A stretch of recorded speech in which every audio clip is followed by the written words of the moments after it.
Napaikot na naman ni Divina si Raymond nang narinig ng lalaki ang kanyang pangalan, na ayon kay Divina hindi dapat malaman ni Raymond.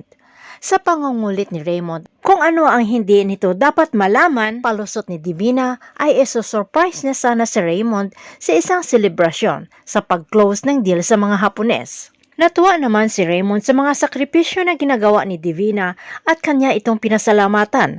Napayakap naman si Divina sa lalaki, pero hindi alam ni Raymond na kilig si Divina deep inside. Samantala sasabihin na sana ni Lailani ang ginawang pagpalit ni Divina ng kanyang anak sa anak ni Charlene.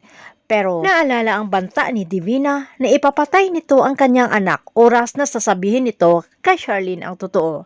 Kaya biglang natakot itong si Lailani at hindi nasabi ang katotohanan. At dahil nagmamadali itong si Charlene ay iniwanan nito ang calling card sa kay Lailani. Oras na may kailangan ito ay kanya lamang itong tawagan. Samantala doon sa City Jail ay maayos na na-deliver nila Xavier at Princess ang play na parabagang totoo ang lumalabas sa kanilang mga bibig. Ang pangako ng pag-ibig. Kaya kinikilig ang mga nanonood.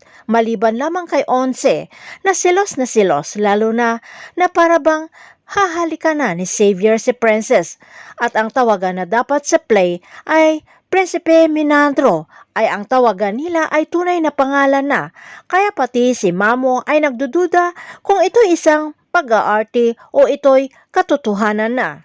Lalo na't halos halikan na ni Xavier si Princess bago pa man nagsara ang telon. Masigabong na palakpakan ang sumalubong sa pagtatapos ng play. Pagdalaw naman ni Libby kay Xavier ay silos rin nang nalamang si Xavier ang kapartner ni Princess at ipinaalala sa kanyang boyfriend na siya ang girlfriend at sisiguraduhin lamang ni Xavier na walang kissing scene na nangyari. Samantala masaya si Dado na nagustuhan ng taga-bureau ang play nila Princess pero hindi nagustuhan dahil parang totoong-totoo ang mga sinasabi nila Princess at Xavier doon sa play. Kaya ipinaalala kay Princess na palaaway ang girlfriend ni Xavier at anak rin ng amo ni Princess. Kaya pinapaingat at pinapalayo si Princess dito sa kay Xavier.